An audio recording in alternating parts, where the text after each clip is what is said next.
ए महेशी मलियांकर एते पोटेंशियल कोठू आसिला कारण जीवंता घोड़ा को चिन्हिबा जीवंता मनीष को चिन्हिबा यशस्वी प्रधानमंत्री से जो हबी एवं जानी परिवार शक्ति से महाशय बंधुगण से दिन डाकी थिले प्राइम मिनिस्टर ऑफिस में काम करबा पाई आपण आसंतु एटी प्राइम मिनिस्टर ऑफिस में काम करिवे किंतु पर तांको मन रे कोन परिवर्तन आसिला ना तमे सेक्रेटरी होबा प्रधानमंत्री ऑफिस काम करबा पाई योग्यता तू बहुत अधिक अछि आपण सांसद होंतु जाई कि भुवनेश्वर रे एक कथा से दिन महाशय को डाकी यशस्वी प्रधानमंत्री पठेइथिले भुवनेश्वर को एवं मैडम मध्य चाकरी छाड़ी देथिले से दिन 3 लाख टंकार चाकरी को पाद तले छापी देले कहले जो जिला रे मु जिलापाल थिले सेई जिला रे मु सेवा करबी मो जीवन को उत्सर्गीकृत करबी सेई जिला एवं सेई राज्य पाई मु मोर समस्त समय को बहुत दिन चाकरी कली चाकरी सेवा देली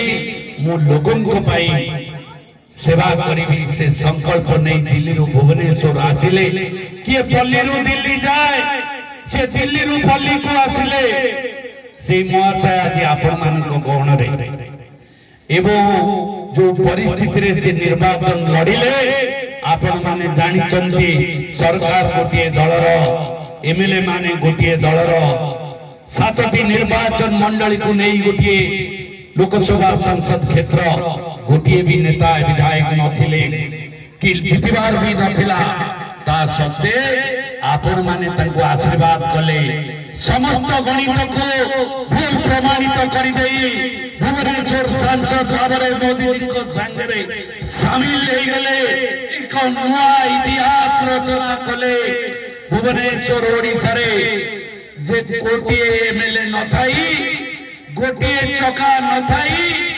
गाड़ी चलीबार जो संकल्प से महाशय दायित्व नेले दायित्व नबार आज 5 वर्ष जिलापाल भावरे जेमती कार्य करुतले ताटू आउरी विपद आगो को जाई सरकार एटी गोटिए दलर सांसद आउ गोटिए दलर सब घात प्रतिघात को सामना करी 5 वर्ष कर्तव्य पछरे आगे जाइछंती निष्ठार सह पवित्रतार सह लोक सेवा लोक नीति आ विकास जोटा भारत प्रधानमंत्री स्लोगान जोटा लक्ष्य से लक्ष्य को मैडम महोदय कार्यक्रम करि सारी प्रतिफलित जदियो सरकार गोटे दलर सांसद हिसाब रे सब गां सब पड़ा जाइछंती लोक मान को संगे मिसिछंती तांकर एमएलए एमपी फंड रो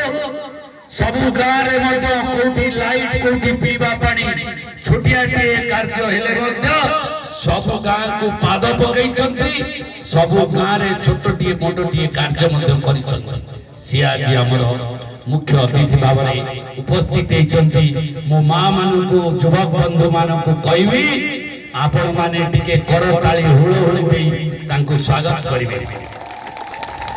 जय श्री राम जय लडू बाबा लडुकेश्वर आगरे अछंती अपरती जना जे निराकारपुर कॉलेज रो जड़े छात्र नेता थिले मोर बड़ भाई देखो देखो से निमंत्रण करछि तांको मु धन्यवाद दउछि बड़ी मंच रे ए प्रभु को कार्य रे हमको शामिल करथिबा सभापति महोदय जे पूर्वतन एमपी ब्रजकिशोर त्रिपाठी जांको घर ललिता पाटपुर जे पुरी रो सांसद थिले तांकर बड़ भाई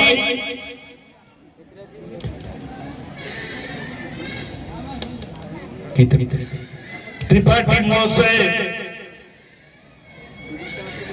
सॉरी श्याम सुंदर त्रिपाठी महोदय से महाशय चरण रे प्रणाम करुची जे ये दोड़ो महोत्सव को आउरी नवकलवर करी ए उत्सव बहुत दिन रो उत्सव बंद हो जाइतिला ताकू पुणी थरे नेतृत्व नहीं ତାଙ୍କୁ ଆଗକୁ ନେଇଛନ୍ତି ସେଥିପାଇଁ ମୁଁ ତାଙ୍କୁ ହୃଦୟର ଅନ୍ତରତମ ପ୍ରଦେଶ କୃତଜ୍ଞତା ଜଣାଉଛି। ମହେନ୍ଦ୍ର ବିଶୋଇ ମୋର ସାନ ଭାଇ ଯିଏ ସମ୍ପାଦକ ଅଛନ୍ତି, ଆଉ ଜଣେ ମହିଷୀ ମହିଳା ଯିଏ ଆମର ନିରାକାରପୁର କଲେଜରେ ଯାହାଙ୍କ ସ୍ୱାମୀ ଚାକିରି କରିଛନ୍ତି, ତାଙ୍କର ସ୍ତ୍ରୀ ଶ୍ରୀମତୀ ବିନୋଦିନୀ ଦାସ ମୋର ଭାଉଜ, କାରଣ ତାଙ୍କୁ ଆମେ ଭାଇ ବୋଲି ଡାକୁ। ଭାଉଜ ମଧ୍ୟ କମ୍ ନୁହଁ, ସିଏ ସରପଞ୍ଚ ହେଇକି ଭାବୁଛନ୍ତି ରାତାରାତି ମୁଁ ଲେଣ୍ଡୁକୁ ପୁରା ଟାଉନ ବନେଇଦେବି, ପିଇବା ପାଣି ଦେବି, ଘର କରେଇଦେବି, ରାସ୍ତା କରେଇଦେବି, ମନ୍ଦିରର କାମ କରେଇଦେବି। ସିଏ ପୁରା ରାତାରାତି କହୁଛନ୍ତି କରେଇଦେବି। ତାଙ୍କ ଇଚ୍ଛା, ପहले एक्शन बाद में सैंक्शन, फैसला ऑन द स्पॉट। जोटा ମୁଁ ଭାବୁଛି ସେଇଟା ଆମ ସରପଞ୍ଚ ମଧ୍ୟ ଭାବୁଛନ୍ତି। ଯାଉ ଆମ ଯତିପାତ ପଡୁଛି ଆଗରେ ମୋର ସାନ ଭାଇ ବିଜୟ ପାଲ୍ଟା ସିଂ ପ୍ରଚ୍ଛଦ ପଟର ନାୟକ, 25 ବର୍ଷର ଯାତ୍ରାରେ ସିଏ ମୋର ଜଣେ ମାଇଲି ଖୁଣ୍ଟ। ଜିଲ୍ଲା ପରିଷଦ ସଦସ୍ୟ ହେଇଛି, 5000 ଊର୍ଦ୍ଧ୍ୱରେ। ତା ମନରେ ବହୁତ ଦୁଃଖ ଥିଲା ଯେ ଏତେ ଦିନ ହେଲା ମୁଁ ରାଜନୀତି କଲି, ବାହା ହେଇନି, ତଥାପି ଗୋଟେ ପଦଟିଏ ମିଳିଲାନି ମତେ। ଯାଉ ପ୍ରଭୁ ତାକୁ ଆଶୀର୍ବାଦ କଲେ, ଜିଲ୍ଲା ପରିଷଦ ସଦସ୍ୟ ହେଇଛି। ଆପଣମାନଙ୍କ ଆଶୀର୍ବାଦରେ ଲେଣ୍ଡୁବାସୀ ତାକୁ ଆଖି ବୁଜା ଭୋଟ ଦେଇଛନ୍ତି, ସେଥିପାଇଁ ଆପଣଙ୍କୁ ମଧ୍ୟ ଧନ୍ୟବାଦ କରୁଛି। ମୋର ଜଣେ ସହଯୋଗୀ ହିସାବରେ ଆଉ ଜଣେ ବଡ଼ ଭାଇ ମୋର ପ୍ରଫୁଲ୍ଲ ଜେନା ଏଠି ନାହାନ୍ତି, ତାଙ୍କୁ ମଧ୍ୟ ଧନ୍ୟବାଦ ଦେବି, କାରଣ ସିଏ ନିରାକାରପୁର କଲେଜର ପ୍ରେସିଡେଣ୍ଟ, ସର୍ବୋପରି ଗୋଟେ ହେଡମାଷ୍ଟର ଥିଲେ ଏବଂ ଛାତ୍ର ନେତା ଥିଲେ। ତାଙ୍କର ଚାକିରି କମ ଅଧିକ ରାଜନୀତି, ସେ ମହାଶୟ ନାହାନ୍ତି, ତାଙ୍କୁ ମଧ୍ୟ ମୋ ହୃଦୟର ଅନ୍ତରତମ ପ୍ରଦେଶରୁ କୃତଜ୍ଞତା ଜଣାଉଛି।